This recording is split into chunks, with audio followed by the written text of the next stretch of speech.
Selamat pagi Prof. Ali dan juga Ibu Dr. Rara selaku pengampu mata kuliah model pembinaan dan supervisi pendidikan serta teman-teman sekalian. Kami dari kelompok 9 yang terdiri dari Wildan Agus Wicaksono, saya sendiri Herman Emmanuel Gano, lalu Heriani Dia Ayu Safitri, dan yang terakhir Asa Nur Laila. Kelompok kami akan membahas salah satu materi yaitu tentang supervisi kemandirian dan kolegial. Untuk tidak memperpanjang kata, saya langsung kepada materi inti.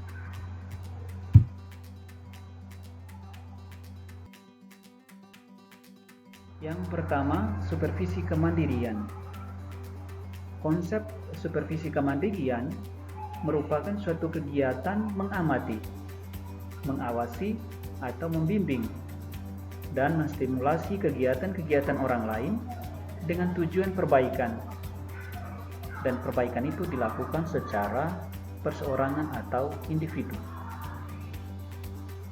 Nah, teknik perseorangan atau individu dalam kegiatan supervisi adalah bantuan yang dilakukan secara sendiri atau perorangan atau individu oleh petugas supervisi, dalam hal ini supervisor, baik itu terjadi di dalam kelas maupun di luar kelas.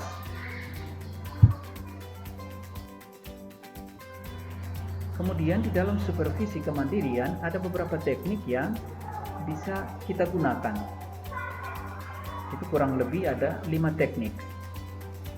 Yang pertama, teknik kunjungan kelas. Teknik kunjungan kelas bertujuan untuk menolong guru-guru dalam hal pemecahan kesulitan-kesulitan yang mereka hadapi. Namun, di dalam kegiatan kunjungan kelas ini, yang paling diutamakan adalah bagaimana seorang supervisor mempelajari sifat dan kualitas cara belajar peserta didik, dan juga bagaimana pendidik membimbing peserta didiknya. Jadi itu yang paling diutamakan dalam kegiatan kunjungan kelas. Kemudian teknik yang kedua adalah observasi kelas. Tujuan dari observasi kelas adalah untuk memperoleh data yang seobjektif mungkin, sehingga dengan bahan yang diperoleh dapat digunakan untuk menganalisis kesulitan-kesulitan yang dihadapi guru dalam usaha memperbaiki hal belajar mengajar. Kemudian teknik yang ketiga adalah percakapan pribadi atau percakapan individu. Percakapan pribadi ini memungkinkan seorang supervisor menanyakan segala sesuatu yang berhubungan dengan proses kinerja dari seorang pendidik dengan cara mewawancarainya. Jadi percakapan pribadi ini lebih kepada wawancara secara pribadi atau wawancara yang dilakukan dari hati ke hati. Kemudian teknik yang keempat dalam supervisi kemandirian ini adalah saling mengunjungi kelas. Kunjungan antar kelas merupakan kegiatan kunjungan antara rekan guru yang satu dengan guru yang lain yang sedang mengajar, dengan tujuan untuk berbagi pengalaman dalam kegiatan pembelajaran. Dalam teknik saling mengunjungi kelas ini, antara guru bisa saling belajar, di mana guru yang satu bisa belajar dari guru yang lain yang mungkin lebih profesional dalam hal kegiatan belajar mengajar. Misalnya di dalam kegiatan kunjungan kelas ini, ia bisa belajar bagaimana rekan gurunya menyajikan materi. Kemudian bagaimana rekan gurunya memanfaatkan media pembelajaran. Bisa juga belajar dari rekan guru yang lain tentang bagaimana mengelola kelas. Kemudian teknik yang terakhir adalah menilai diri sendiri. Teknik menilai diri sendiri ini di mana seorang guru ingin mengetahui apakah kinerjanya itu sudah optimal atau belum, dengan cara memberikan penilaian terhadap dirinya sendiri. Jadi itu kurang lebih 5 teknik yang dapat kita gunakan dalam kegiatan supervisi kemandirian.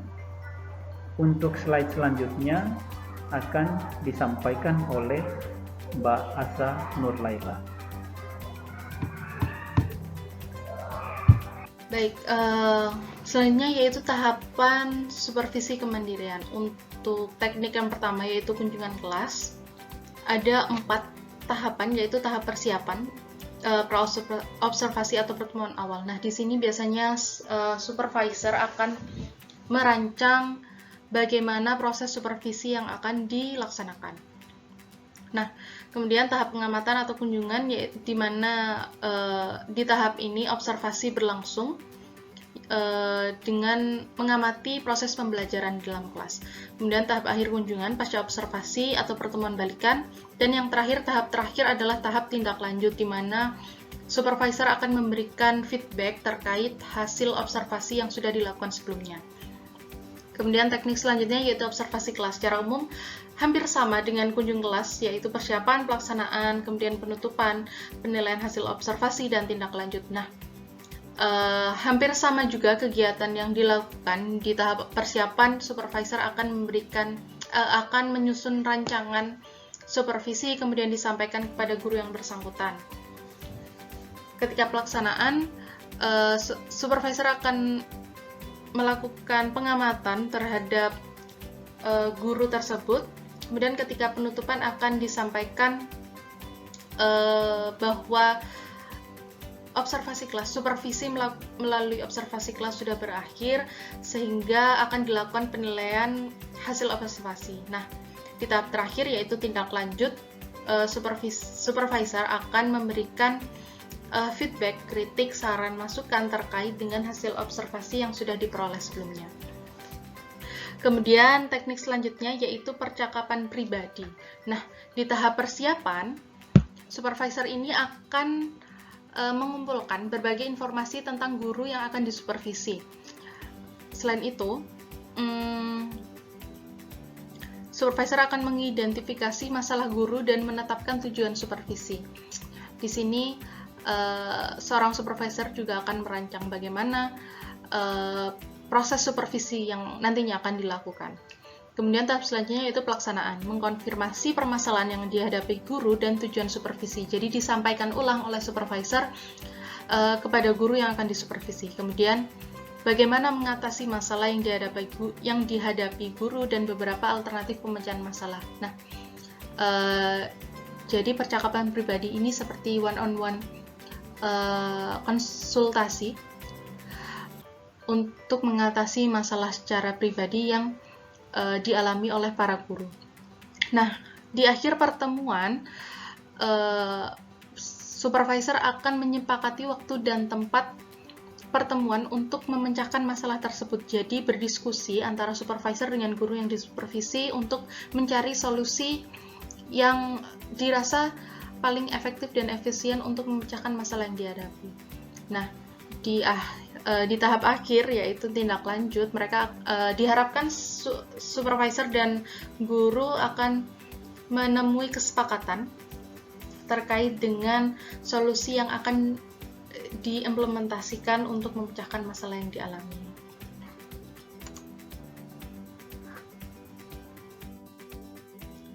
Kemudian teknik selanjutnya yaitu teknik saling mengunjungi kelas. Secara umum juga sama dengan teknik sebelumnya, yaitu ada proses perencanaan, kemudian pelaksanaan, dan tindak lanjut. Nah, di proses perencanaan seperti biasa, supervisor akan merancang rencana supervisi yang nantinya akan diimplementasikan sebagai kegiatan supervisi kemandirian kepada guru yang disupervisi. Kemudian menentukan guru-guru yang akan dikunjungi. Jadi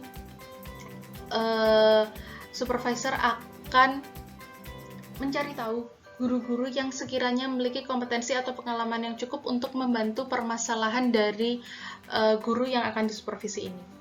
Kemudian penyediaan segala fasilitas yang diperlukan seperti media, kemudian media laptop sebagai percontohan atau platform online lain yang digunakan sebagai bahan referensi atau lain sebagainya. Kemudian supervisor akan melakukan pengamatan yang cermat terkait dengan permasalahan atau solusi yang sudah didapatkan untuk memecahkan masalah yang dialami oleh guru yang disupervisi. Nah, tahap akhir yaitu tindak lanjut setelah kunjungan. Di sini juga supervisor akan memberikan feedback dari tahap pengamatan dan proses supervisi yang sudah dilakukan sebelumnya. Kemudian teknik yang terakhir yaitu menilai diri sendiri. Nah, cukup berbeda dengan teknik yang sebelumnya. Di teknik supervisi kemandirian melalui penilaian diri sendiri ini biasanya supervisor akan membantu para guru untuk membuat kuesioner yang berisi penilaian siswa terhadap kinerja guru selama proses pengajaran berlangsung. Nah, kuesioner ini biasanya bersifat tertutup sehingga guru tidak akan memberikan penilaian subjektif terkait dengan pembelajaran kepada siswa-siswa tertentu. Nah, setelah kuesioner sudah dibagikan, kemudian sudah diisi oleh para peserta didik, kemudian guru akan menganalisa tes-tes terhadap unit kerja. Jadi, indikator-indikator apa saja yang sekiranya membutuhkan perbaikan oleh guru tersebut. Dan tahap terakhir yaitu mencatat aktivitas peserta didik dalam suatu catatan, baik mereka bekerja secara individu maupun kelompok selama proses pembelajaran berlangsung. Nah, materi selanjutnya yaitu berkaitan dengan supervisi kolegial. Supervisi kolegial adalah teknik supervisi yang didasarkan kepada asumsi bahwa supervisi merupakan sebuah fungsi dan peranan. Nah, dalam hal ini, supervisi kolegial itu memandang bahwa siapapun yang memiliki kompetensi atau pengalaman yang cukup dapat menjadi supervisor untuk membantu guru dalam pencapaian tujuan. Kemudian, menurut Glickman, Garden, and Rosegarden tahun 2018, mereka mengatakan bahwa supervisi kolegial ini dirancang oleh para supervisor dengan memanfaatkan hubungan sejawat antara para guru dalam memberikan kritik, saran, masukan, feedback terkait dengan bidang pengajaran dan manajerial. Nah, untuk itu, karena supervisi kolegial ini memanfaatkan hubungan sejawat antara para guru, maka bidang minat yang diberikan oleh supervisi kolegial ini harus menjadi bidang minat tidak hanya oleh supervisor itu sendiri, tapi juga para guru. Dan selain itu, supervisi kolegial ini juga mengharuskan para guru memiliki hubungan kolaboratif satu sama lain dalam meningkatkan pengajaran dalam kelas.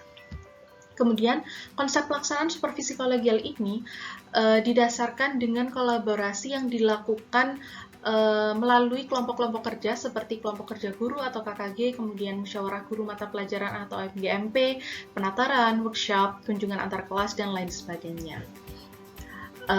Bentuk-bentuk kelompok kerja ini selanjutnya akan saya sampaikan di slide berikutnya secara lebih lengkap. Nah, selanjutnya yaitu berkaitan dengan bentuk supervisi kolegial. Secara keseluruhan ada 6 bentuk supervisi kolegial yang dapat dilakukan oleh para supervisor. Yang pertama yaitu kunjungan antar sekolah. Kunjungan antar sekolah ini biasa kita sebut dengan studi banding. Jadi studi banding ini merupakan layanan untuk menambah wawasan dan pengetahuan yang akan digunakan sebagai bahan untuk meningkatkan kualitas mengajar guru di dalam kelas. Biasanya studi banding ini dimaksudkan untuk membandingkan kondisi objek studi di suatu tempat dengan tempat yang lain untuk memberikan acuan terhadap lembaga tertentu.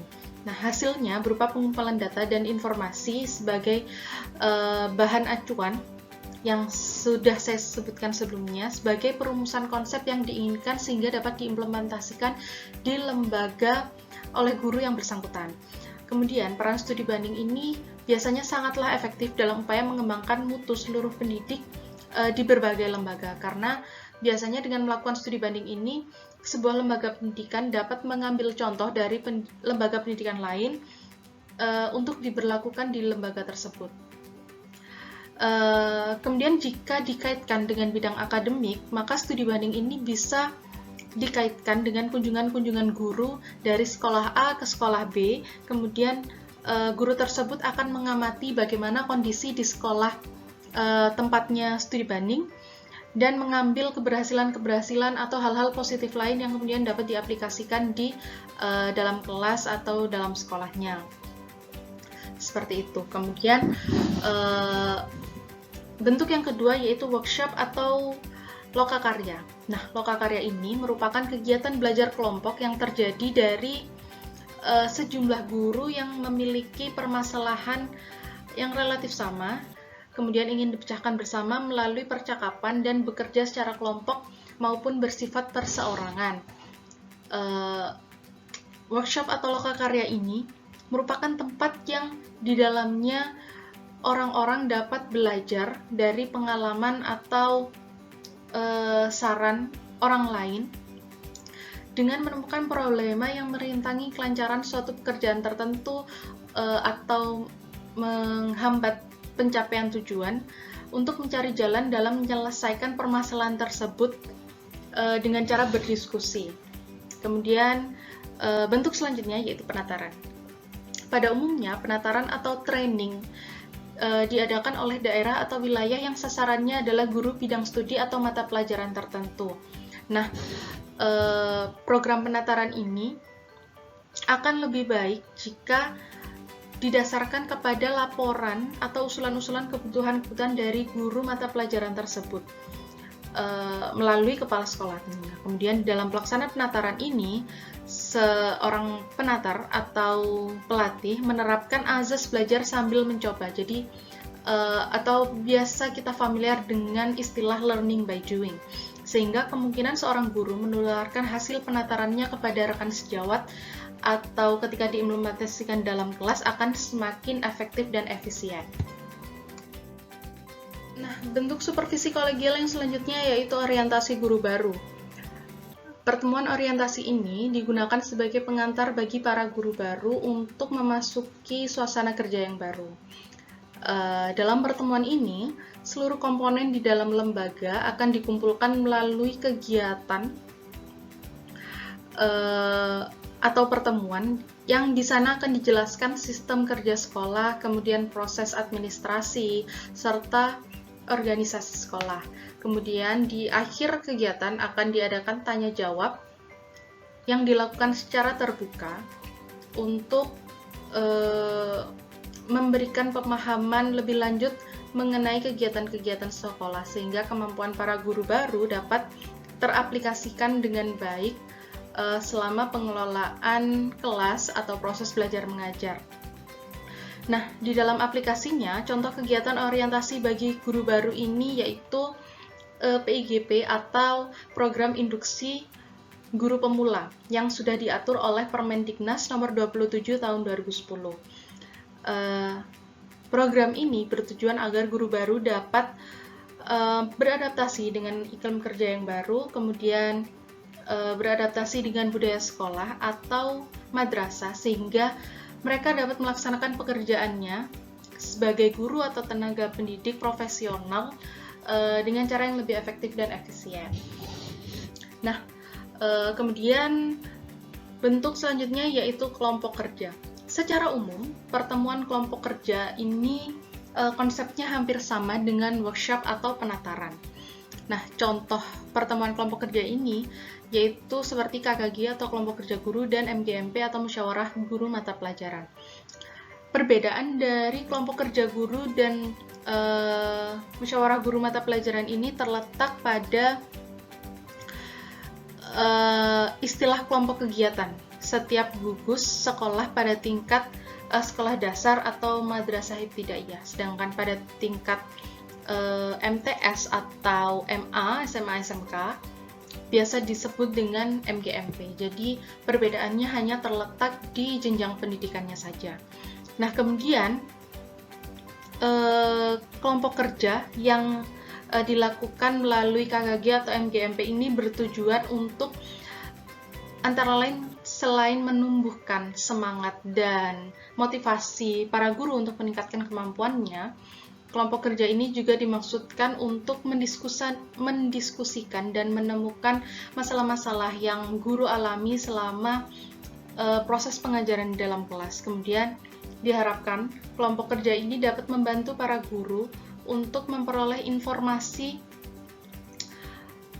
edukatif yang berkaitan dengan perkembangan informasi pengetahuan, kemudian teknologi, kegiatan pelaksanaan kurikulum, metode-metode di dalam proses belajar mengajar, serta sistem evaluasi yang sesuai, yang sudah disosialisasikan atau yang dianjurkan oleh pemerintah.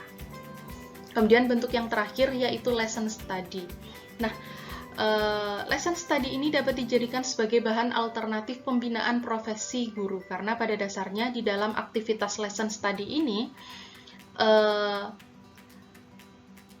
mereka memuat aktivitas berbasis kolaboratif yang dilakukan secara berkelanjutan melalui prinsip kolegialitas.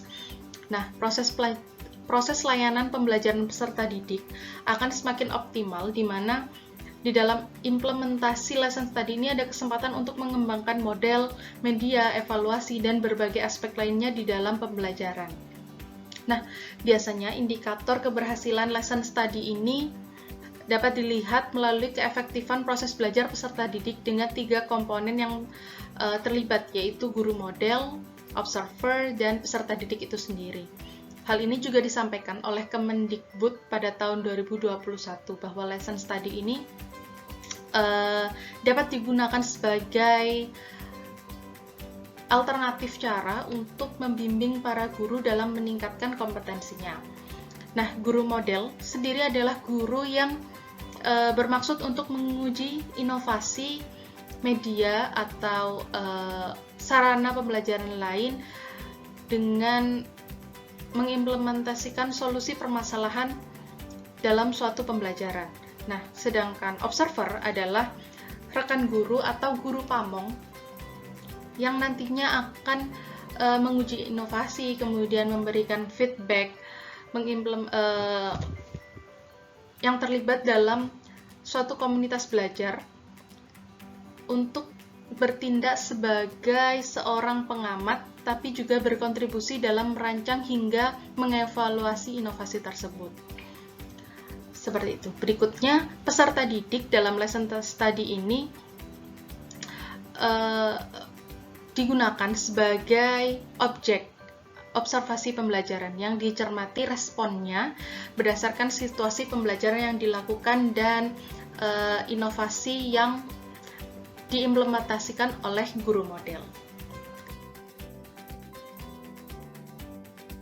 Baik, melanjutkan presentasi dari teman-teman saya yang berkenaan dengan supervisi kemandirian dan juga supervisi kolegial. Kalau pada bahasan sebelumnya, bagaimana sudah dijelaskan konsep dasar, bentuk, dan juga tahapan dari supervisi kemandirian dan juga konsep dasar dan bentuk daripada supervisi kolegial.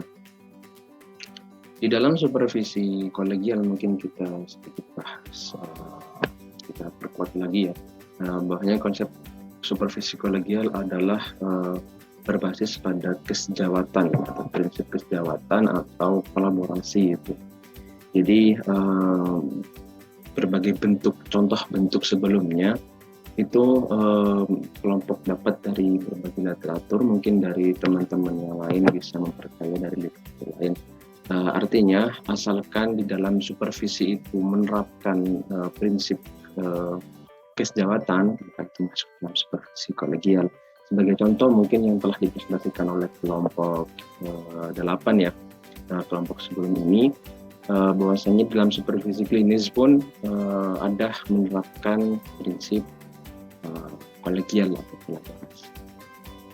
Baik, untuk tahapan supervisi kolegial sendiri sebenarnya tidak ada aturan yang mengikat ya, yang mengikat secara apa ya, pokoknya fleksibel aja lah, fleksibel. Artinya selama itu memenuhi proses perencanaan, pelaksanaan dan juga evaluasi, maka itu sudah memenuhi tahapan daripada supervisi. Misalkan kita ke contoh yang pertama di workshop ya atau lokakarya, yang mana kita banyak temui akhir-akhir ini karena memang dengan kondisi pandemi ya COVID-19, hikmahnya adalah dengan kemudahan aplikasi seperti Zoom, Google Meet, yang mana cakupan untuk melaksanakan lokakarya ini semakin luas gitu. Nah, dibantu dengan teknologi. Artinya workshop yang biasanya diadakan di Supayon tingkat kabupaten kota maupun provinsi, maka saat ini bisa lebih meluas lagi workshop atau lokakarya. Yang pertama tahapan di sini di workshop ini adalah analisis situasi, yang mana untuk menentukan materi atau substansi yang akan dibahas dalam workshop. Artinya isu yang hangat atau isu yang diperlukan, atau ya tidak hanya problem ya, mungkin misalkan kurikulum prototype itu kan, atau kurikulum merdeka belajar misalkan. Itu kan sesuatu yang baru, maka untuk menentukan materi dan substansi berkaitan juga dengan pemateri itu diperlukan analisis situasi seperti itu. Kemudian pengkajian pustaka dan referensi ini berkaitan dengan ya bahan kepustakaan, kemudian literatur yang mendukung, kemudian pelaksanaan workshop, pendampingan dan evaluasi. Seperti itu. Mungkin include sama penataran ya, artinya ini kan dua hal yang mungkin bias gitu, workshop dan penataran, tapi ada titik perbedaannya, yaitu di mana kalau di penataran penyelenggara itu mendominasi jalannya penataran, sehingga memungkinkan bertambahnya pengetahuan dan keterampilan peserta itu. Kalau di workshop ada produk yang dihasilkan, ada produk yang dihasilkan, dan kemudian tindak lanjut dari workshop dan penataran sendiri adalah bagaimana kemudian peserta atau guru lah, kita sebut guru yang mengikuti workshop atau penataran bisa menyalurkan pengetahuan barunya, pengalaman barunya untuk sekolahnya masing-masing. Itu tindak lanjut daripada workshop maupun penataran. Tadi saya ulangi, jika workshop itu berkaitan dengan nanti produk akhirnya adalah yang menghasilkan sebuah produk yang mana biasanya tidak dilakukan hanya dalam waktu 1 hari, bahkan bertahap gitu. Kalau penataran adalah dominasi daripada pemateri atau penatar. Itu workshop dan penataran. Selanjutnya ada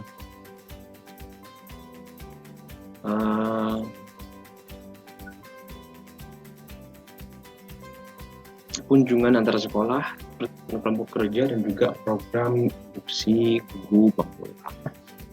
Untuk kunjungan antar sekolah ini sama seperti pada bentuk atau tahapan di supervisi kemandirian ya, kunjungan antar kelas gitu. Kalau kunjungan antar kelas ini sifatnya lebih internal di lembaga masing-masing atau di tingkat satuan pendidikan.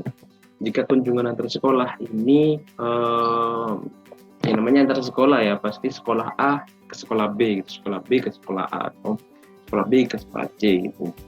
Kalau kita mengenal konsep benchmarking dengan TIKM, maka kurang lebih konsepnya seperti itu. Di kunjungan antar sekolah, yang pertama ada praobservasi, observasi, pasca observasi, dan tindak lanjut. Artinya tujuan daripada kunjungan antar sekolah ini sendiri adalah bagaimana melihat pola perkembangan proses pembelajaran kalau tidak supervisi di sekolah B misalkan. Di dalam paradigma umum misalkan sekolah A ini dan sekolah B ini adanya perbedaan kualitas, misalkan sekolah B lebih berkualitas daripada sekolah A. Maka sekolah A mengadakan kunjungan ke atau studi banding ke sekolah B untuk kemudian belajar di situ atau menerapkan ide-ide atau konsep yang didapatkan di sekolah B untuk diterapkan di sekolah A. Terus kemudian apakah sekolah B tidak bisa ke sekolah A? Ya bisa gitu. Artinya setiap lembaga itu kan punya keunikan sendiri-sendiri, punya budaya organisasi sendiri-sendiri, punya karakteristik sendiri, karakteristik organisasi ataupun karakteristik peserta didik di dalam pelajaran. Artinya sekolah B pun bisa berkunjung sekolah A yang dianggap mungkin secara kualitas di bawahnya sekolah B. Artinya ada kemungkinan sesuatu yang tidak ada di sekolah B tetapi ada di sekolah A. Dan bagaimana kemudian sekolah B ini menemukan ide atau menemukan cara atau metode baru ketika dihadapkan dengan situasi itu kunjungan atau sekolah atau studi banding. Jadi saya ulangi, ada pra-observasi yang biasanya berkaitan dengan hal-hal yang bersifat administratif atau izin, pra-observasi, pelaksanaan dan pasca observasi ini evaluasi dan tidak lanjut. Artinya ide atau metode yang diambil kemudian bisa diterapkan di sekolahnya masing-masing. Kemudian ada pertemuan kelompok kerja. Ini mungkin sering kita dengar ya, ada MGMP dan KKG. MGMP ini berkaitan dengan musyawarah guru mata pelajaran, untuk KKG kelompok kerja dulu dilaksanakan dengan mengadakan perkumpulan guru yang telah bergabung. Ini berdasarkan pengalaman empirik ya di MGMP terutama. MGMP ini kan ada mulai daripada tingkat satuan pendidikan, artinya tingkat lembaga sampai kalau berdasarkan pengalaman empirik, bagaimana dengan skala swasta yang misalkan gurunya guru mapelnya ada satu gitu kan, sekolah swasta yang relatif kecil kan seperti itu, misalkan gurunya di situ hanya kurang lebih 10 atau 11 orang kan, kemungkinan besar satu guru itu 2 mapel atau 3 mapel kan kekurangan daripada sekolah swasta yang relatif kecil. Itu bisa saja, artinya MGMP di situ tingkat satuan pendidikan tidak hanya guru mata pelajaran tersebut. Artinya selama konsep atau selama prinsip kolaborasi itu diimplementasikan, tukar tambah ide, tukar tambah pikiran antara mapel satu dengan mapel lainnya, akan mungkin adanya kolaborasi. Jadi MGMP pun di tingkat swasta, di tingkat sekolah swasta yang relatif kecil masih bisa dilakukan. Itu. Kemudian program induksi guru pemula, ini program sebenarnya orientasi guru baru gitu kan ya. Dan salah satu programnya ya program induksi guru pemula yang mana ada tahap persiapan. Artinya ada penyesuaian dengan suasana kerja baru, dengan budaya organisasi baru, maka di situ diperlukan adanya orientasi bagi guru baru. Jadi orientasi tidak hanya untuk peserta didik, tapi juga untuk guru baru, atau di sini salah satu programnya adalah program induksi guru pemula, yang mana di situ tidak ada batas pemisah atau istilahnya senioritas di dalam sebuah lembaga pendidikan. Bisa jadi guru yang senior secara kompetensi terhadap hal-hal yang baru tidak sebagus guru pemula atau fresh graduate yang atau kemudian menang secara pengalaman tapi secara kompetensi terhadap hal yang baru.